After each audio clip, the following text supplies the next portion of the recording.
Just want to take a moment and do a land acknowledgement. So of course, EnviroCentre lives and works on the unceded traditional land of the Algonquin Anishinaabe people. We recognize that the Algonquin Anishinaabe have lived here and cared for this land since time immemorial. And as many of you know, tonight we're talking about transportation. Ottawa is at the confluence of three major rivers: the Ottawa River, the Gatineau, and the Rideau River. And for generations, these rivers have served as important transportation routes in the region.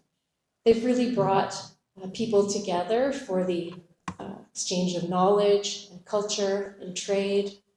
And over the last few days and weeks as we've been planning this event, I've been reflecting on the seasonal nature of transportation and how it changes both on the rivers.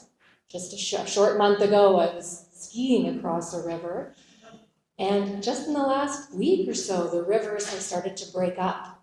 And it really calls to mind how much changes over the seasons from both a transportation perspective and the opportunities that it presents, as well as that exchange of information and knowledge. And so today, as we gather to talk about the role of transit and transportation in our city, I encourage you to think about those seasonal nature.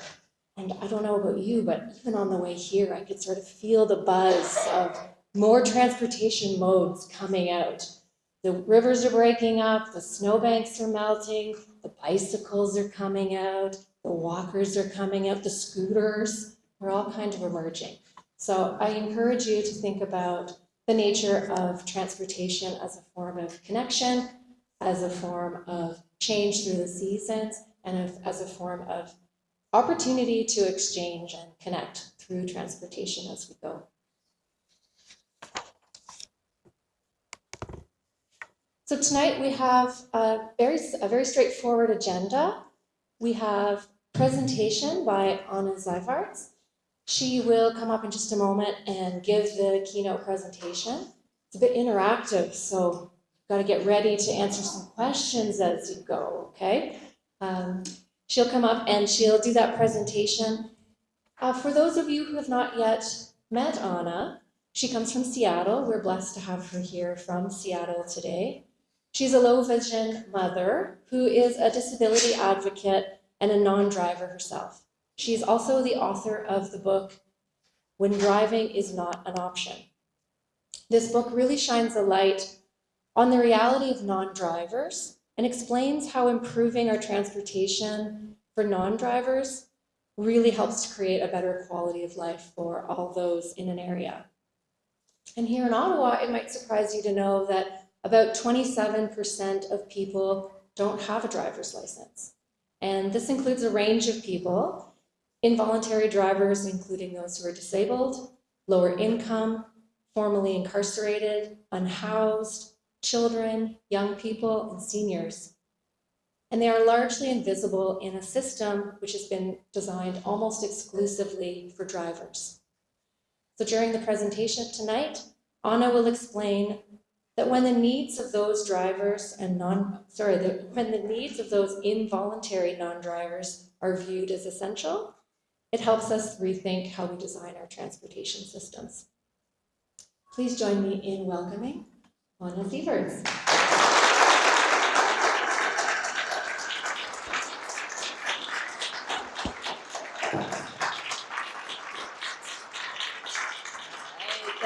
Thanks for that intro. It's so lovely to be here. This is my first real big book talk in Canada, so thank you for having me.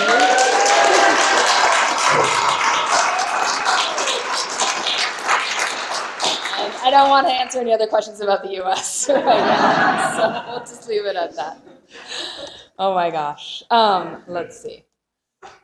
So this is the book, When Driving is Not an Option, Steering Away from Car Dependency. It came out last May with Island Press, which is a wonderful climate and environmental publisher. They also publish a lot of transportation-related books and have a lot of wonderful authors. So if you are looking for books to read, go to their catalog. There's a lot there. Check them out from your library.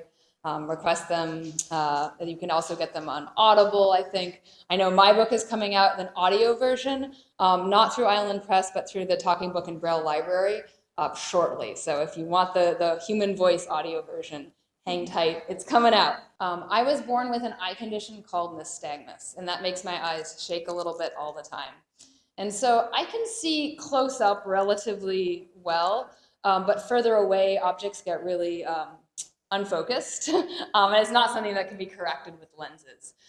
So as I'm looking out at you all now, I really can't see, faces or hands raised. And I definitely don't see well enough to drive, though I hadn't really thought about that growing up. I grew up in a pretty rural area. There's an image here on the upper right of the screen. This is the road where I grew up. It's where my parents still live. It's on the outskirts of our capital city, but in the country part, not actually in the city. And so it's a, rural road, no shoulder, no sidewalks, no bus infrastructure at all, surrounded by tall fir and cedar trees. And so that's where I grew up. And I turned 16 and I tried to go to the DMV and get my vision tested to get my driver's permit, and I couldn't pass. And I was kind of not really sure what that meant, and I still thought I was going to be able to drive. And I had a friend teach me how to drive in her mom's truck in a parking lot at the college campus near us. And I drove her mom's truck that night up a tree in the parking lot. And that really scared me, and it taught both of us that I should not be driving. We were okay. The truck was not, and we couldn't claim it on insurance because I definitely wasn't supposed to be driving. So we spent the summer clearing blackberries for her mom, which is not fun. So, yeah. So I went to college in California, and then I moved to New York City, sort of sight unseen, because I knew there was a subway system there. And I had heard that it was the place to be in the US if you couldn't drive. And I heard that the subway ran 24 hours a day, and I was like, that is what I need. That's the freedom I want. And so this bottom picture is an image that I took when I was living in New York, and I lived in New York City for about 15 years. And it's an image, I think, of near Canal Street, just where there's like gobs of pedestrians in the street, jaywalking across a not quite red light. And it was a wonderful place to live for me because the subway there did provide that access. But then I had a kid and wanted to move closer, to live closer to my parents, to my in-laws. Housing in New York was really expensive. And so I moved back in 2018 to Washington State. And before I moved back, I reached out to a couple friends I knew in the Seattle area, and I was like, is it going to be okay to not drive? Because my experience of Washington State was super car-centric, and I thought, how am I going to be a parent in a place where everyone drives everywhere? And I was assured that there was a bus system in Seattle. It was okay. You could bike places, and I am someone who can bike for transportation, which is pretty cool. There's definitely limits to that, but it gives me a lot of mobility freedom. And so I moved back and I started working for a disability rights organization there. And right away, I met so many other people who couldn't drive, and that felt amazing to me because growing up, everyone I knew drove who was an adult. And I started wondering, gosh, there's so many of us out here, and yet we don't talk about people who can't drive as a contingency, as a political coalition, right? We're not thought of as having common interests. People with disabilities are in their own bucket, and then we have, children in a different bucket, and seniors who are aging out of driving in a different bucket, recent immigrants in another bucket, people who can't afford to drive, people who live in cities and live near good transit and choose not to drive, and we're not coming together as a coalition. And so that's sort of where this idea came from. We started going out in Washington State and trying to interview people who are non-drivers through work. And that was sort of the genesis of the book and the genesis of me wanting to document the stories of non-drivers to show that there's so many more of us out here than I think we recognize and we realize. So this image on the screen right now, there's an image of the Transportation Access for Everyone story map, which was an interactive online map we created with those stories. I think it has around 300 stories. We've stopped adding to it, and now we're focusing on a housing one, focused a bit more on land use. And then there's an image of my colleague Abby and I doing some outreach at an event, trying to talk to folks at a farmer's market about their transportation experiences. And what is their experience, or if you can't drive, what is your experience of not driving? And that could be not driving by choice, not driving temporarily, or not driving ever. And the image on the screen is an image from, I think this is Texas, a bus stop near a low-income housing complex where there was folks waiting for the bus. So Let's take some volunteers. Who wants to share? Testing. All right. We got a taker, thanks. Hey, so my name's Laura. I am and I got a driver's license. I grew up rural. I was required by my parents to get one when I turned 16. But never in my life could I actually afford to drive a car. I come from a rural area and very blue collar. Moved to Ottawa. I think my budget for food for a month was $100 for me and the guy I was with. So there was no money left over for things like care. And I just got so used to it that finally in my 40s, when maybe now I could afford it, I'm very used to getting around by bike and by bus, and I honestly now would find it really crummy to have to spend that much money on a car. Thanks for sharing, Laura. Yeah, that financial pressure of car ownership, right, is something that we don't talk about because car ownership is so aspirational. Go ahead. So my mom doesn't drive and her partner doesn't drive. And she has a mobility scooter to get around and he has a visual impairment. So they're like the dynamic duo of transportation trickiness. So they have a lot of challenges. And I was explaining to this person named Kate somewhere out there that it's pretty good when it's like a routine trip. But as soon as it's off a routine trip, like getting to an appointment on time, that unreliability of our transit or the expense, because she also doesn't have a lot of money, it's just make that choice. Am I going to spend $25 I don't really have, or am I going to hope for the best that I get to this appointment that I need to get to on time? So that she's pretty much several times a week making those choices every single day. Yeah. No, then it does start to you start to really weigh those things, right? When the cost or the time cost or the difficulty add up. We're going to talk a lot more about that in a minute. All right. Next. Yes, next. I'm Peggy, and I grew up on a farm, and I got my license when I was 16. Always had a car till 2013. This can happen to anybody. I was in an elevator on the 8th floor to the 5th floor, and I dropped, and I was paralyzed. I could not even move. 9-hour surgery, 2 neurosurgeon teams, and I have access to my hands and my top. Yeah. So my big thing is, it put me in a different state where I couldn't be spontaneous. I have to prepare the day before. Mm-hmm. I have to do this, I have to do that. And sometimes like medical appointments, cancellations come up and I'm going, I can't get there because paras that you got booked the night before. Sometimes they will fit you in, sometimes not. So that's just my experience is that, it could happen to anybody. So, you never know. Yeah. Thanks for sharing that, Peggy. Elevators, we trust them so much. All right, maybe one more, and then there's lots more opportunity for interaction, so if you didn't get to share this time. Hello, so my name is Kate. I feel like I was specifically called out by Jen in the front row, so here I am. I'm mostly blind, so much like you, they won't give me a driver's license for some reason. Some reason, yeah. Don't know why, Yeah. but here we are. So I have never driven. I don't think I would be safe, and so I'm not going to take that risk with my life or other people's, because cars are very large and very scary. So I take the bus all the time, and I would say challenges are the fact that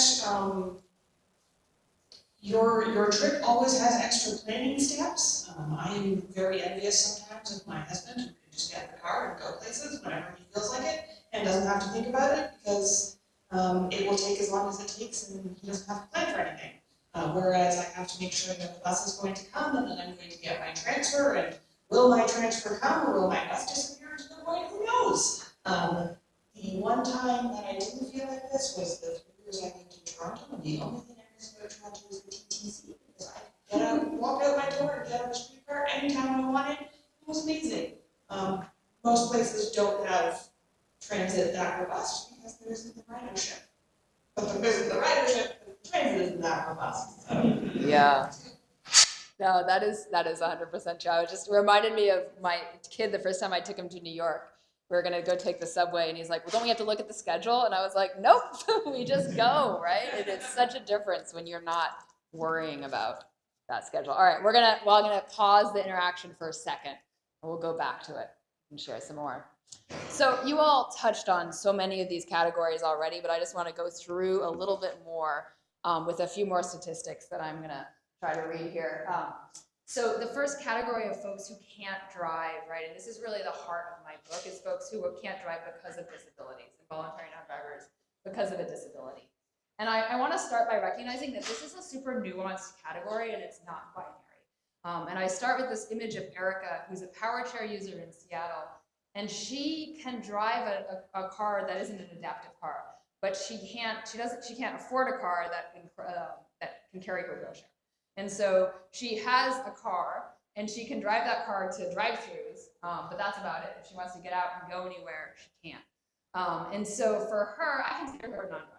And that, because she can't afford a car that accommodates her wheelchair, she really is, for the most part, a transit user, most of the time, or a paratransit user. But understanding that there's sort of a nuance, and often, for some people, like myself and other low vision or blind folks, it's like, okay, you're not driving and you're never going to drive. But for other folks, it can be a question of, if you have a chronic health condition, maybe one day it's acting up, another month you can drive. Maybe you need a car with hand controls and you can afford that, or maybe you can't, but there, that technology exists, but then it becomes a question of, do you have the financial resources to access that? And every time I try to sort of list all the different disabilities that could cause someone not to be able to drive, I feel like I miss some, and people come up to me and add more. And so I'm not going to try to say a comprehensive list here, but just understanding that there are all kinds of disabilities that can make driving unsafe or uncomfortable. Epilepsy, chronic health conditions, mobility disabilities, traumatic brain injuries, mental health conditions. I've talked to folks who, will have manic episodes during which it's not safe for them to operate a motor vehicle. And for some people in those conditions, then biking is a really nice alternative to that, because they're not putting other people at risk in the same way they would be behind the wheel of a big, heavy vehicle. So a few statistics here, and these are from the US, but I imagine are pretty similar. People with disabilities are 4 times more likely not to be able to drive than non-disabled people, and we use buses, subways, and commuter rail for a higher share of trips than people without disabilities. And I think this is surprising sometimes for people to hear, because there's this correlation in people's minds between disabled people and the disabled parking spot. I think it's like one of the most visible things that we see around disability in our communities, and so there's this connection between disability and driving. When the reality is that while driving is a great option for some disabled people, and is perhaps the most accessible option for some disabled people, there are many disabled people for whom that's not an option. For working age people receiving disability payments, 51% of people who couldn't drive said transportation prevented them from working, compared to 31% of people who could drive. So we see driving is, driving can be the difference between access to a job and not access to a job. And you understand that if you're someone who rides transit and understands how complicated and difficult or impossible it can be to get somewhere riding transit.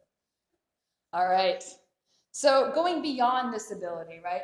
Another large category of non-drivers are people who can't afford to drive. And we saw this very clearly in the US during the pandemic, where our bus routes that served more white-collar commuters, more tech workers, specifically in Seattle, that ridership just vanished overnight. It was gone. But the routes, like the routes that in my neighborhood that served primarily people of color and low-income workers, that ridership stayed steady, held steady. And there's an image here on the right of some people on my bus in the pandemic wearing masks, and the bus is still crowded. And then also an image of someone waiting with groceries outside a shopping center in my neighborhood. And so in the US, this is also heavily racialized. Black households are 3 times more likely to lack access to a car than white households. And new immigrants' households are 7 times as likely to use transit as households that have been in the US for a long time. So, and we see this when we ride the bus, right? It's clear. Older adults are also increasingly non-drivers. or perhaps not able to drive in all conditions. My mom can't drive at night anymore. I know a lot of folks who are sort of aging out of driving on highways. This is an image of my grandma, and she, with one of her dogs, she's passed away, but she lived in rural southern Indiana on a farm, and she had a heart condition, and she would lose consciousness with this heart condition unexpectedly. But she did not want to give up her license, and so she did not give up her license, and she kept on driving, and she kept on driving and then passing out and driving off the road. But she lived somewhere so rural that they would just like find her in the cornfield, and it was okay. And this happened a couple of times, and nobody took her license away, which just blows my mind. Finally, she passed away in her sleep, and she didn't kill anyone with her vehicle. Yeah, 18% of people older than 65 in the US don't drive, 35% of women over the age of 75. So actually more women are unable or perhaps more willing to recognize their limits. That's my interpretation of that statistic. And then on average, Americans will spend the last 7 to 10 years of their lives unable to safely drive. Not that they're unable to drive, not that they're not driving, but unable to safely drive. Children on the other age of the spectrum, big category of non-drivers. And I know this isn't a fun talk for children, so we don't have a lot of children in the audience tonight, but if my kid was here, he'd be bored. But children are a big part of this category of non-drivers. And when we talk about in the US, in my state, it's about 30%. Here I heard 27%, and I'm not sure if that included people under the age of 16 or not. I know in the US, it's usually, if the numbers that I've seen, it's about half of non-drivers are under the age of 16 in the US. And so sometimes I get questions like maybe they shouldn't be counted, maybe you shouldn't count them as part of this non-driver population. And I think that's absolutely wrong because children need to go places. If you're a parent, I can guarantee you that you spend a lot of time getting your kids places. And we recognize that, right, when we create public bus systems for school bus systems, right? We recognize that kids need to go places. Not all kids have a parent who can drive them always, all the time. And yet there's a public good in making sure that they have that access. And we do that even in really rural parts of our country. I'm guessing you do it here too, that there's that recognition that there is a public good in providing transportation for kids. And then this image on the top is my kid and a neighbor kid waiting for the bus. On the bottom, it's an image of a bus shelter built for a family for kids waiting for the school bus. Where I grew up, all the cool kids had these. I did not have one.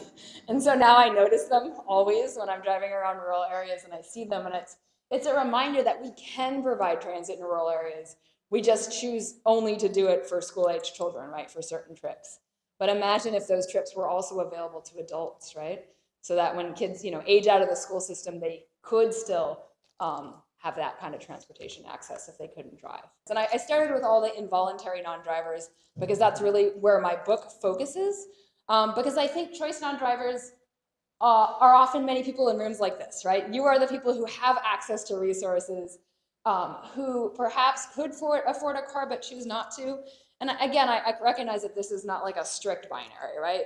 Like, cars are really expensive and there's a lot of other things that are useful to spend money on. And so, being able to live somewhere where you have enough transit access or have enough biking access, maybe your responsibilities are such that those things work for you to ride transit or borrow cars from friends. These are all, choice non-driver situations. And this image on the top of the screen is a picture from Detroit. This past summer, I went on a bike ride with women from Detroit who were bike commuters. It was an awesome bike ride.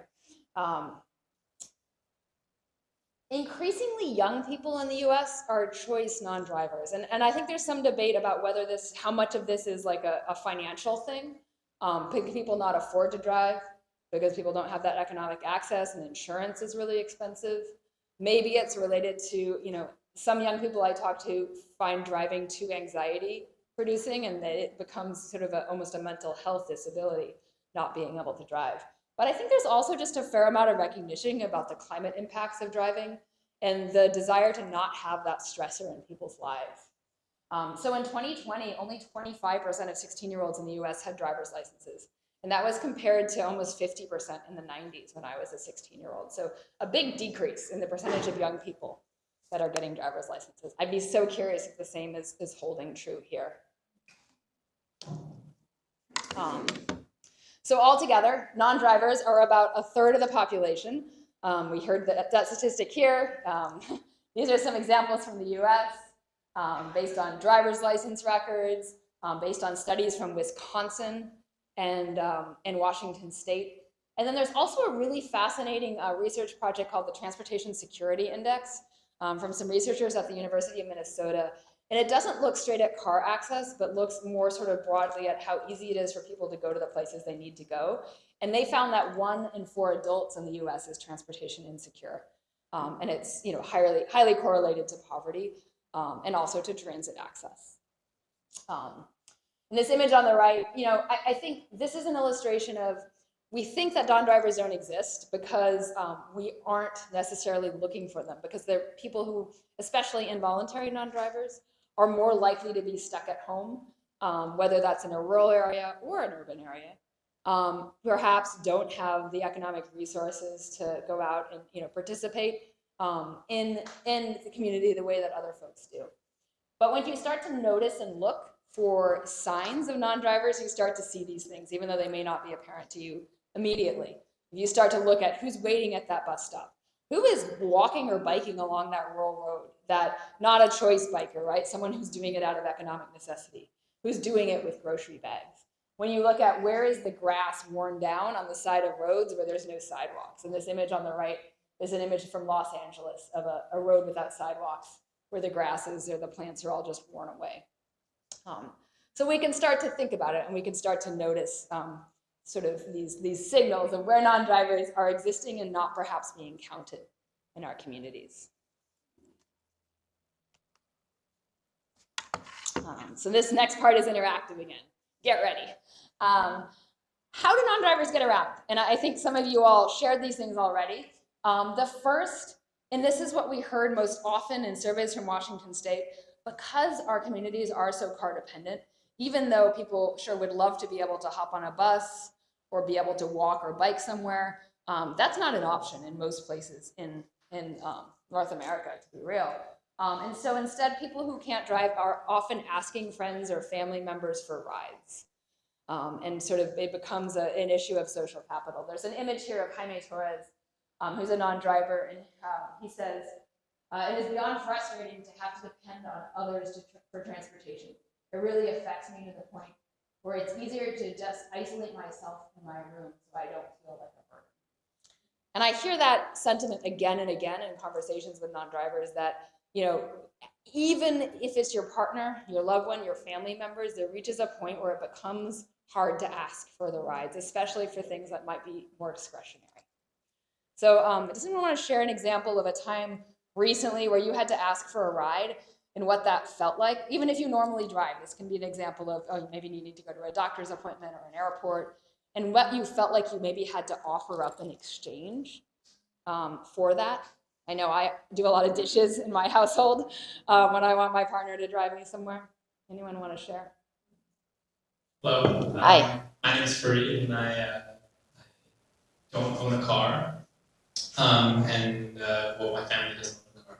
My wife, she was on an intercity train in this area is Via Rail, and the Via Rail train was delayed by almost 4 hours. Mm-hmm. So instead of coming in around 10:30 p.m. or something like that to the station, where there'd be an adequate still level of bus service running maybe every even 20 minutes, not too bad for the Via Rail station.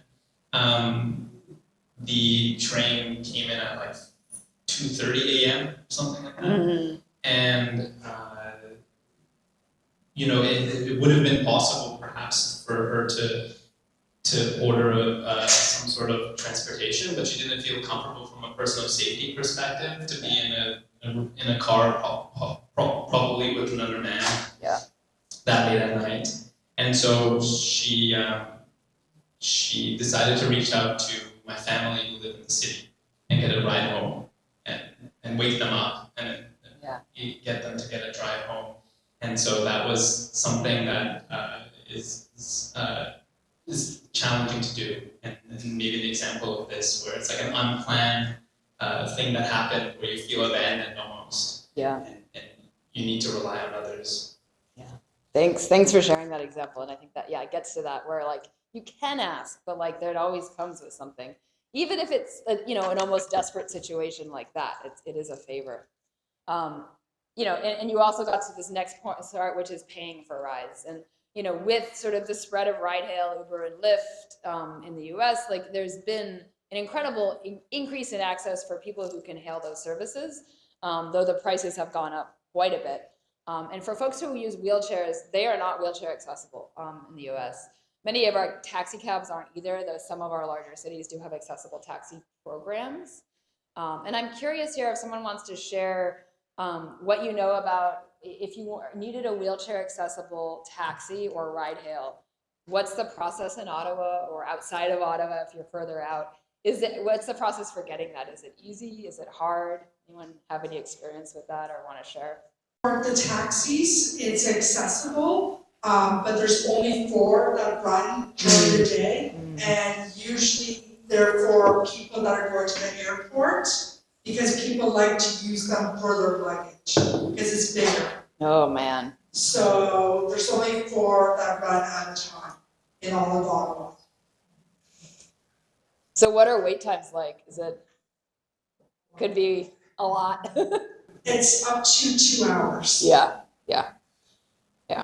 And that's, I think, even in places like Seattle, where we, in theory, fund an accessible taxi network. So if you were to call Uber then sends you to the accessible network.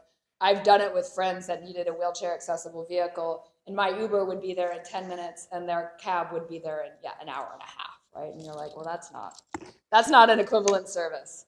So yeah, I mean, and then there's the cost piece too. Like maybe in certain emergencies, this can work, but considering the poverty and out on because you didn't have transportation, what were they? And I took their answers and I started before I coded them, I just word clouded them. And the biggest words are family and friend and social and dinner. And so I think, for me, what really came across here was that for a lot of the most essential things, people are able to get help with getting, transportation to a doctor's appointment. But it's these sort of social events, right? Social connections that people feel most difficult to ask for rides for because it feels discretionary. And yet, missing out on these things really, really can be harmful to your mental health. And I asked how have missing these things impacted you? The word cloud, the big words are social, depression, active isolatedness, and work and event. So again, it is that isolation that results from missing out on those sort of discretionary fun. Social events, trips to family, events at night. What would make it easy? What would you change to make it easier to participate in these things that you had to miss? Word cloud, more bus service, and I did not arrange this. This is just the word cloud. And this was wild to me because this was across Washington State, which has some very rural areas, and yet transit is what people, asked for. What factors influence where you currently live? I thought mostly this was going to come down to price because we hear that a lot about how expensive housing is. But really, it was transit access, bus, and transportation. So people were consciously choosing to try to live places with that transit access, which makes sense. It's definitely something that I've considered any place I've looked to live. So getting to the next slide, transit is freedom. It really, for non-drivers, not having to rely on paying for individual rides and not having to rely on social favors, having access to a way of getting places more quickly, safely, reliably gives you that. And this is an image of Abby Griffith, who's a blind non-driver from Washington State. She grew up in a somewhat rural area like I did and then moved from her family's sort of house in the country into a city. And she said, the room I rented was right next to the bus number 30. It was life-changing for me to know that I had access to places. And she talks about being able to go shopping, like to the grocery store, and how like that was, life-changing. So that's why we are all here supporting transit and fighting for better transit. But while we're doing that, we need to remember that we can't just think of transit as its own system that's not also connected to our built environment, and in particular our sidewalks and our pedestrian infrastructure. And these are some images from Washington State, though I was on a bus stop today out Oh my gosh, I'm going to forget the name of the suburb. Maybe Cassie, you want to call it out. What was it? Yes, Canada, yes. And there was a bus stop similar to this one here where we were standing in dirt on the side of a road. This image on the right, there's two people, one person standing in loose gravel with a service animal, he's blind. And then next to him is his partner who's in a wheelchair, a power chair. And she can't pull into that gravel because if she pulls into that gravel, she'll flip her chair. And so we waited on this rural road, high-speed road, a lot of traffic, with her just out in the road. It was pretty gnarly. And then this other image is Crystal Monteros, who's a terrific advocate in Washington State, who lives in a low-income housing complex that across from her, the main bus stop, there's no sidewalk that connects to it, so it's just mud. And she's in a wheelchair, and so she has to have people, if the mud is thick enough, she has to have neighbors push her to and from that bus stop. And sidewalks is going together instead of as two separate things. You can't use the bus if you can't get yourself to the bus stop. So important. Connected to that is how we cross streets to get to transit, to get to where we need to go, whether we're walking or rolling or biking places. I know we have spent a lot of time in the Northwest and in Seattle building out a light rail system, but we built it out, and I think you've done the same thing here in some places, along a highway right away. And so in order to get to those transit stops, you have to cross, in some cases, on-ramps and off-ramps to the highway, and they don't have signals on them. And so this is one of those in Seattle where they're building a light rail station supposed to open, well, should have opened already, but it's one of those. It should open soon. Now they have more time to make this safer. There's a couple of on and off ramps with no signals. And so as a pedestrian, you're just kind of waiting to dodge traffic that's merging at highway speeds on and off. And there's an image here of my colleague Micah, who was blind, and he went what he thought was like a pedestrian button to push to get a signal to cross, and it's actually a sign that says bikes and pedestrians use caution while crossing.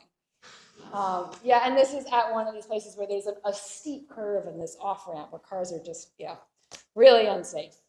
So I wanna, this is what I'm sure you'll have some answers to.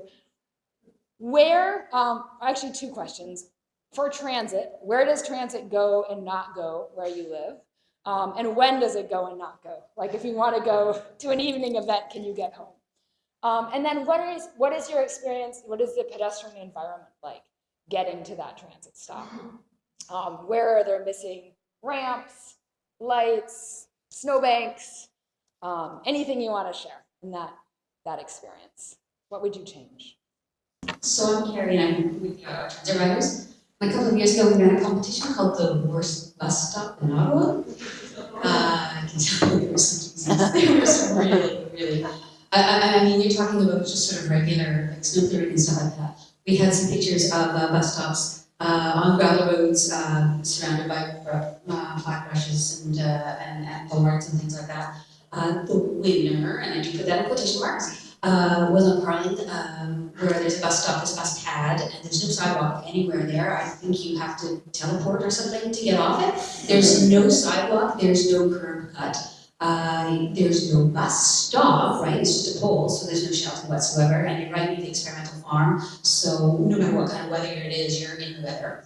I would imagine that if you're using a mobility device and you get on our lovely low flow bus and you get off on that bus pad, you can't get off it.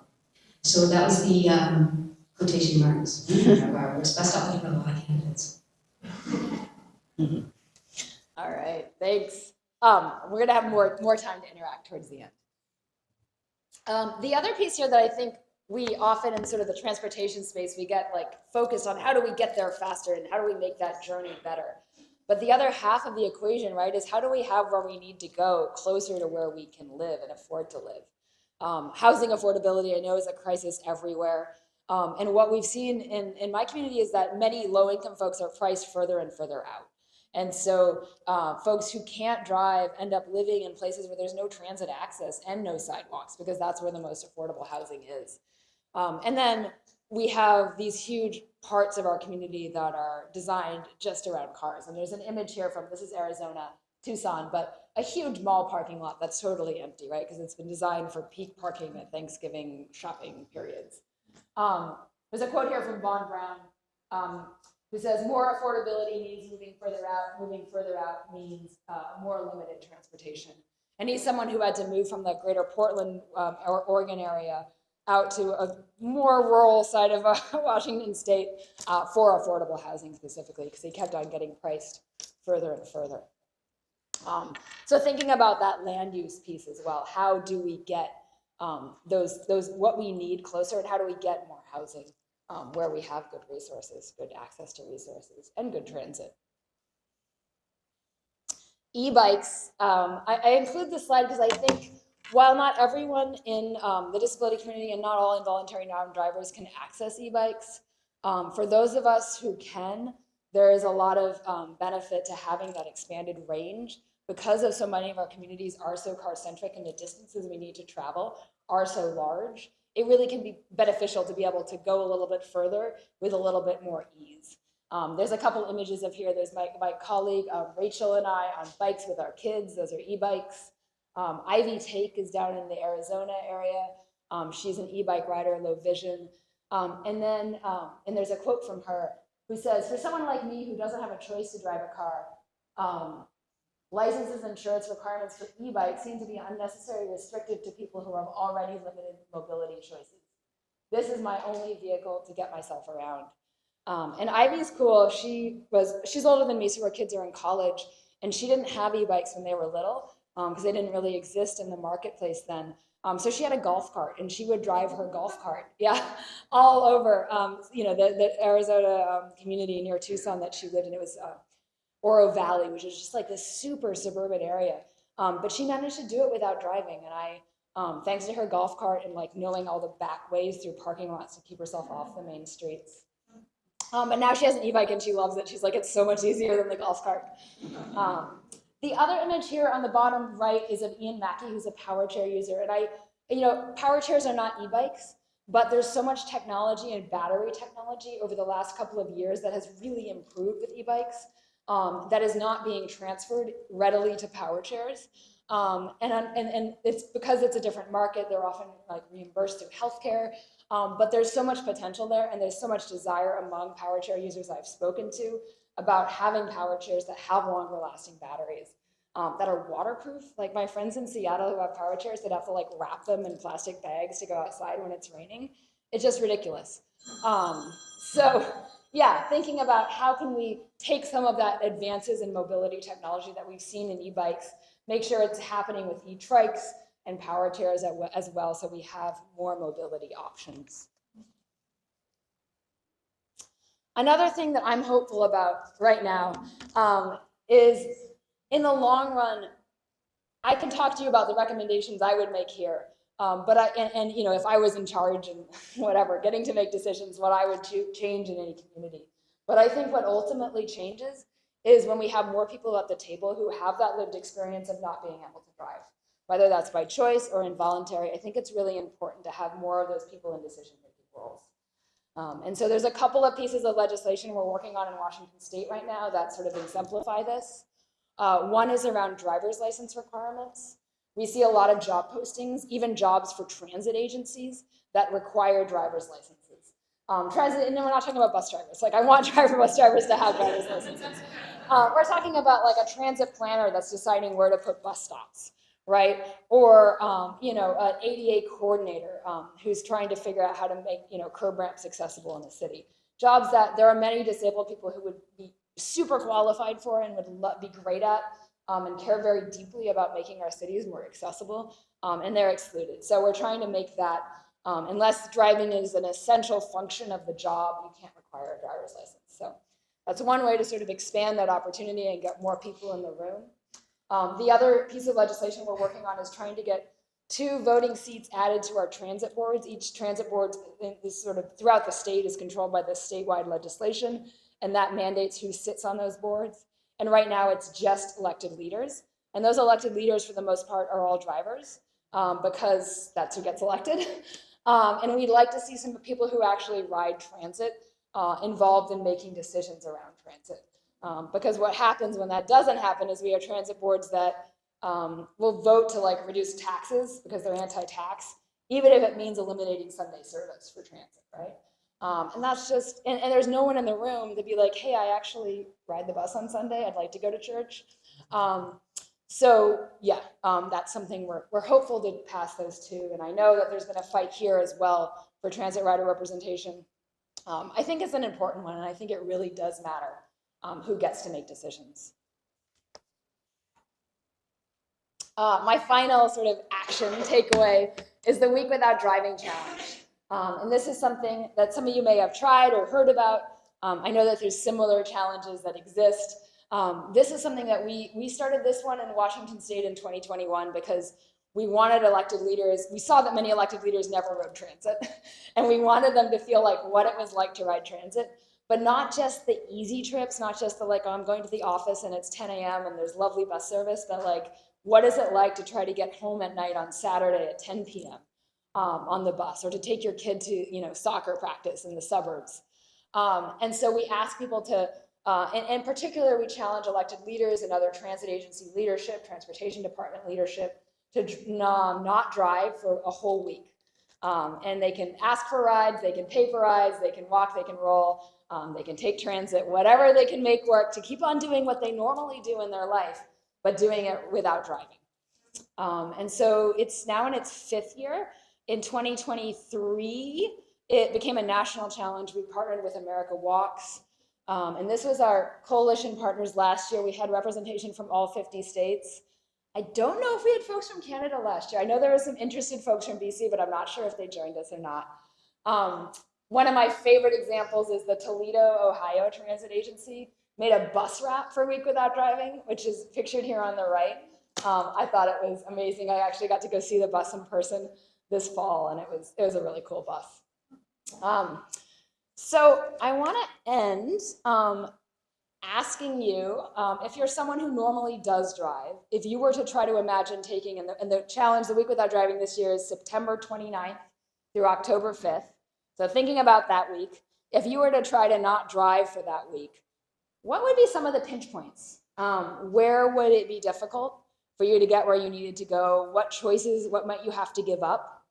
Or alternatively, if it would be super easy, reflecting a little bit on what would make it easy. Maybe you're someone who can afford Uber or Lyft when you need to, or you don't have to schlep kids around, or you live next to a really great transit or great sidewalks, just sort of reflecting on that. So let's take a couple of hands there, and then I'll take general questions and we'll wrap up. Sound good?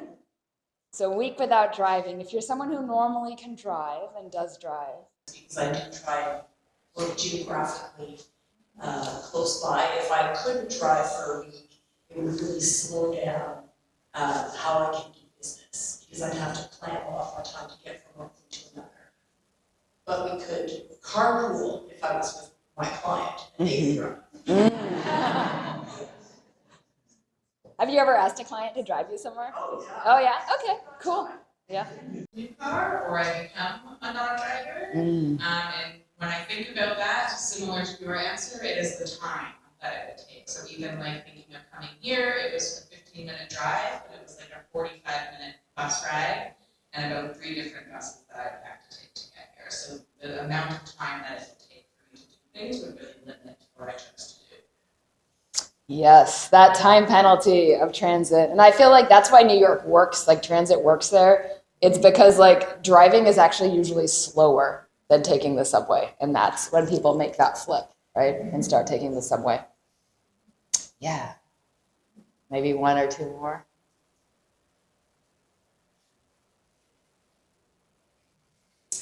Thank you, Anna, for being here with us this evening. I had a situation this winter where my partner was gone with a car, and I had to get both kids to school and to daycare, and I live in a community where both of those locations are really close radius to me, but when I'm dealing with both kids, it really kind of limits my ability to, with the choices that I have available. So I considered taking transit. It would have been a half an hour for me to walk with my kids to the transit stop and then catch the bus, get my one son there, and then wait again for the next bus to come and then get my other son there. And by then, I'm probably an hour and a half late for work. So my choice was I walked my first child to school, and then we actually asked for a ride. I asked another parent from the daycare if you could come meet me at my son's school and pick up my other son. So it was a little disappointing considering how close the radius was. I think that we would have definitely biked if it wasn't winter, but we tried, really did try. Yeah, I think part of the reason I only have one kid.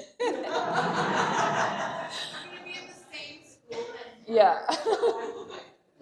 I'm a proud non-driver, but I was canvassing bus stops with a transit group I organized with, and we ran into the guy's a surgeon, and he said that he used to take the bus to the hospital every day, 7:30 in the morning, he'd get there all the time, and he only stopped about 7 years ago when his bus route was cut and stopped reliable.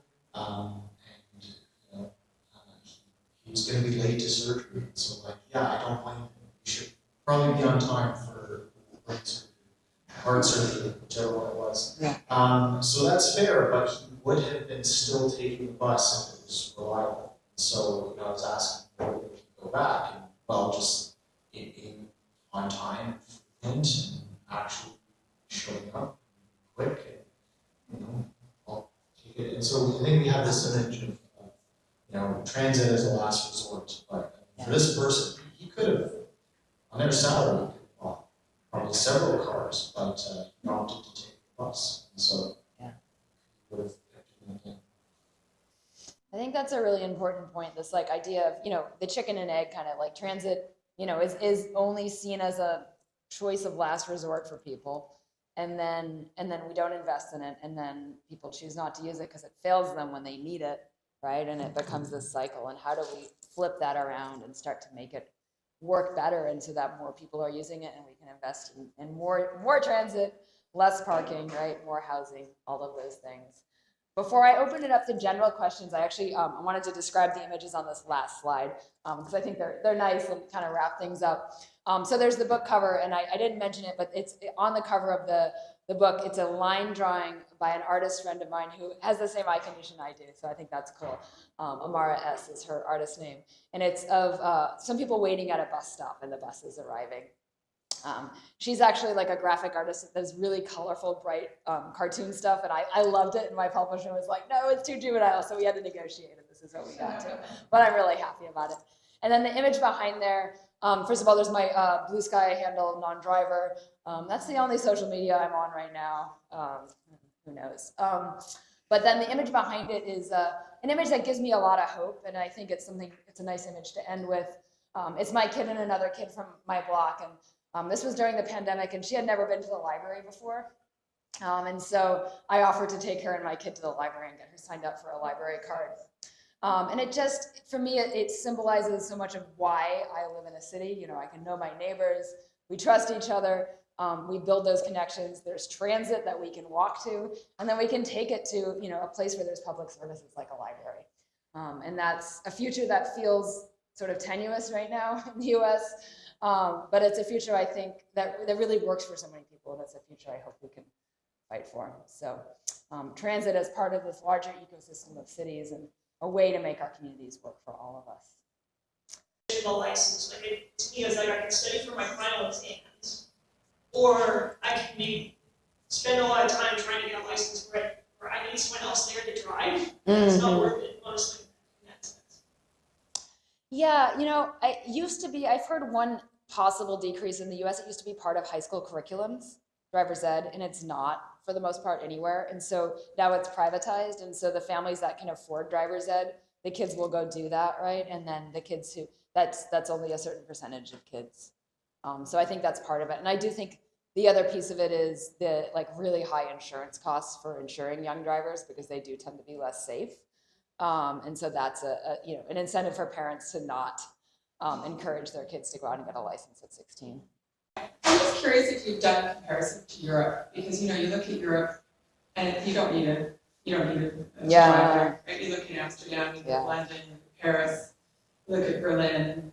It's a completely different mentality, and if you've cross-referenced the data, because I mean, Yeah. you know, and just as an aside, my husband and I, we recently moved to Ottawa in September because we didn't want to be in our car so much. And that was a conscious choice that we made when we moved here as empty nesters, and we were living in a suburb and I personally hated being in the car bubble all the time. Yeah. Kids are gone. But Yeah. you know, you live in your car and you're not part of your community because it's strip malls. It's hideous asphalt everywhere. Yeah. And you don't walk anywhere. You Yeah. don't meet anybody except somebody you might see in an aisle in a store. So that was something it was interesting when I saw the topic. Yeah. I've never been to Ottawa before, and we thought we'd come and take a look. But we made the decision to move here. Yeah. Because we don't want to drive as much. Yeah. I know the grass is always greener, but I have been so impressed by the transit system here, just riding around since I got in last night. And I know, right? The grass is always greener, but compared to a lot of places in the U.S., there is great transit here, and I just, I know that, and that is the result of so many of you fighting for so many years for it to make it better, and the transit workers, driving every day through a lot of crud. But yeah, I to recognize first of all that there is a lot here to build on. So I think and people are moving here for that, so that's important.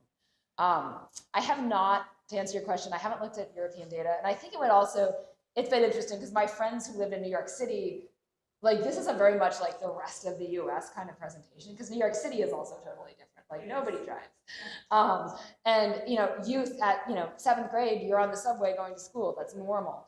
Or Japan, there's many places where driving isn't so central.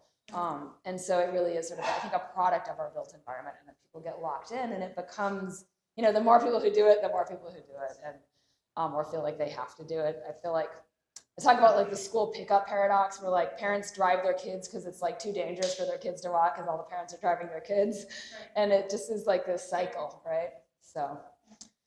Yeah, and the bubble. I mean, I live in a very walkable old streetcar neighborhood. My kids' bus stop for school pickup is within, half a mile of our house. It's next to a park. It's lovely. There's 5 other families that also are at that same pickup, and they all drive their kids to the pickup, and they're all within the same, radius. And it's just and I don't know their names, and that makes me sad because they stay in their car bubbles. A drop off. And I just think about the fact that if they were outside of their vehicles, it's been since September, I still don't know what any of them look like. And it's sad. And I think that's what we do in car bubble, culture. Yeah. All right. Hi, Hannah. Thanks for the wonderful opportunity. My name is Ashley Sylvester. I'm based in Granite Sustainable Energy, and my question is about your book. So how do you respond to those critics who argue that expanding transit and reducing car dependency would be too costly and impractical? I mean, our car dependency is really costly too. We're having, these debates around, we built out all this highway infrastructure in the US in the 50s and 60s and 70s and didn't really plan about how to maintain it. And so we don't have the funds to maintain it. So our bridges are getting older and older and older and crumbling and falling down. And we, to maintain the level of highway, a level of service that we have currently is something we don't have the money set aside for. And yet we're still expanding our highway network because we think we need to reduce traffic. And that's somehow possible if we just build another lane. And we know that it's not, but that is so expensive, right? So yes, it is expensive to build transit. It's probably more expensive than, that we all wish it would be.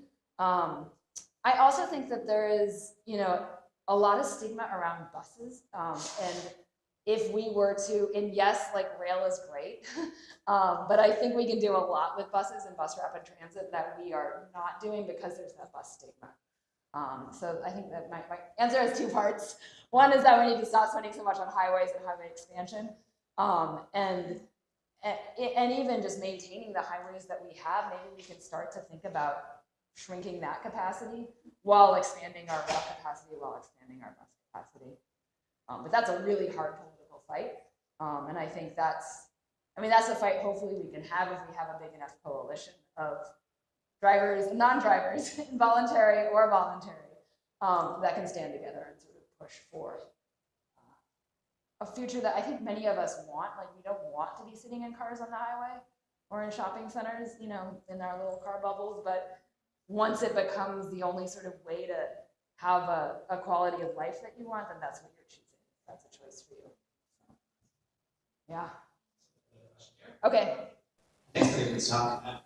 I have a question, or was wondering if you had any feedback for transit advocates. Like, for example, if you're trying to do something like replacing street parking to put in a bus lane to make the bus more reliable for people. Yeah. One common piece of criticism we get is that it's less accessible for people who are driving with a disability. Yeah. And so, yes, there are, you know, and we need to make sure. One thing we're doing in Washington State is there's a parking reform bill happening, right, to reduce the amount of required parking, not even eliminate, but just reduce the amount of required parking spots in new development.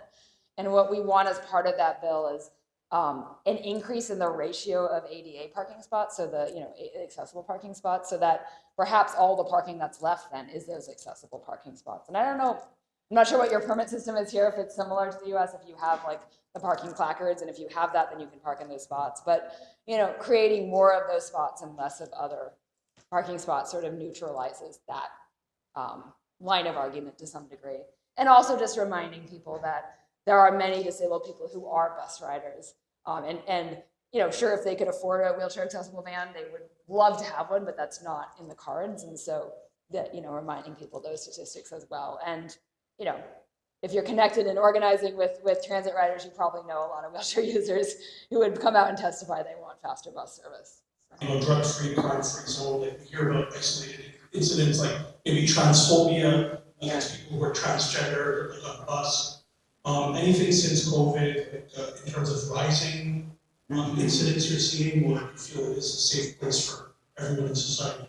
Oh, you know, this one's a hard one because we have in Seattle had, as the buses emptied out in COVID and a lot of the shelters closed and like supportive housing wasn't available to people, buses became the de facto shelter system for our city.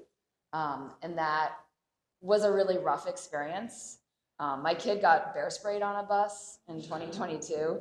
And so like, you know, and then he refused to ride the bus. And we finally had to go to therapy to get him to be able to ride the bus again, which, like, you know, I don't have the option of driving in places. So he basically didn't want to leave the house. Like, it was hard.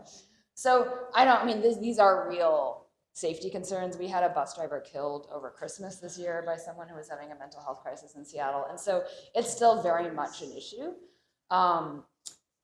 And I was someone who, you know, believed very much in fare free systems, and that, you know, we have youth, anyone under the age of 18 can ride transit for free in our state, which is awesome, and wanted it extended to more people. But, you know, we haven't, the result, we just haven't, because our buses are the de facto shelter system for our city, that's become a really hard conversation. So, you know, ultimately long-term, right, we need more housing, we need more supportive housing, we need more mental health services, but we also need to make sure that people who need the bus to go places, and that's the transit they use, can use that transit without fear of harassment or physical violence. So I do think, you know, there needs to be expectations of like a code of conduct. And so our transit agency right now is working on a code of conduct for transit riders.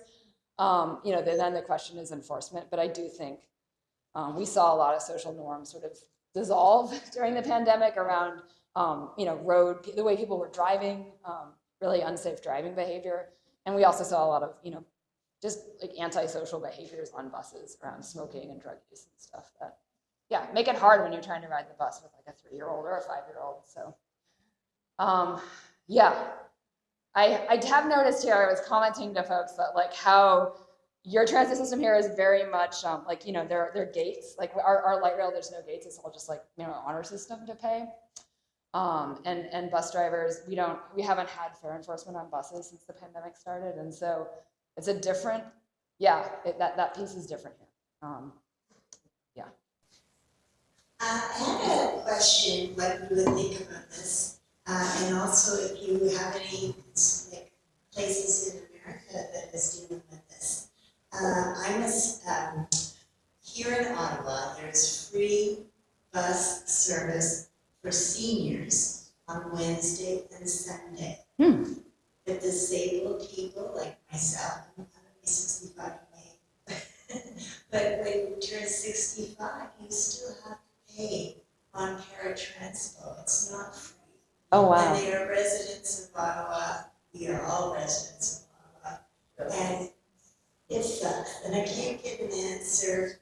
And I'm wondering if other places, like in your place, do they have this problem? And how would you go about tackling this problem? Some people say that I should be like Rosa Parks and just sit on my, turn 65, just Yeah. get on there Yeah. and say, hey, we're going to the mall and I'm not paying. Yeah. No, that's wild. I mean, this gets back to the fair conversation, and like, there's part of that fair conversation that's about safety, but then there's a huge part that's about like making sure people have access to where they need to go. And why are we taxing the poorest people or asking them to pay, right, for a system that benefits everyone? And I really, I'm a huge fan of having free transit passes for everyone who needs one. For seniors, for disabled folks. I know in some states in the US, and our state doesn't do this, but paratransit rates are allowed to be double what fixed route transit rates are. Yeah, which, and you think about the quality of service, like, you call 24 hours in advance, and, with just the delays, like, and what people are getting, it's kind of wild. So, I think paratransit should be free if we were going to make any system free, but yeah. In some ways, this is why, like, centering the voices of involuntary non-drivers, I think, is so key in this work. And why I really like the focus of my book is that those involuntary non-drivers, because I think in the voluntary non-driver conversation, it becomes a question of privilege, and people can be written off as like, oh, they're just like a person who likes to ride their bike everywhere, or, and in the Seattle context, like a tech worker who can ride the light rail, and they're not a real person, right? Because they don't have real places to go. But when you focus on people who don't have that choice, I think it sort of broadens the conversation and understanding that, like, if you want to talk about a car-dependent world, that's fine, but these are all the people that are very much left out of that. And asking people to think about, and part of my conversations with our like national federal DOT folks, I got really nervous about doing this talk. And so I actually, that idea of asking people, who in your own life do you know who's a non-driver, came from a presentation I was giving to our Federal Highways Agency. And it was this like 500-person webinar, and I asked them in the chat to put who they knew. And all of a sudden the chat just like blew up with people listing friends and family members who couldn't drive. And so it gave so much sort of, so much authenticity to what I was saying, and power too, because it was clear that this wasn't about some other. It was about people's own relationships, family members, community members that they knew well who didn't have transportation access. So sort of long way of answering your question. I think focusing on the involuntary piece can be really key, and building those relationships with involuntary non-drivers who you can organize with. And granted, it's harder, right? Because it's people who have less access to resources. Maybe there's language barriers. Maybe there are people with disabilities and people, groups from organized people with disabilities that have just different sort of practices and norms. You have to go across those, right? But making that effort, I think, is worth it, because it's hard for someone to argue, even, more conservative government folks, that that someone who lives in a rural area and can't drive shouldn't have access to anything, right? So, yeah. Thank you for bringing your ideas and your energy. Thank you for the work that you do inside and outside of this room, for those of you who are active in many ways. Thank you for supporting the transit system, or for trying to improve it and using other sustainable modes of transportation to get around in the city. And for those of you who will be joining us tomorrow at the Transit Symposium, thank you in advance for coming to that. Tomorrow, EnviroCentre has invited a number of businesses, organizations, community representatives, and of course transit users to be part of a discussion where Anna will give a keynote. We'll have Renee Alokar, the general manager of OC Transpo. We'll have a number of panelists and moderators who will be diving into some of the really sticky issues that we're dealing with around how to finance transit and where data points are. And we'll have some discussion tables where community groups are bringing their own ideas to explore and see where there might be some interest that we can take forward in the city to see how to continue to improve transit for Ottawa. So with that, Anna will be outside. There is a book signing table for those of you who have not yet picked up the book or had a chance to read it. Perfect Books is outside. They are selling books and Anna has agreed to sign them for you. So please take a moment, say your own words of thanks to Anna if you have the time, and have wonderful and safe travel back home. Good night.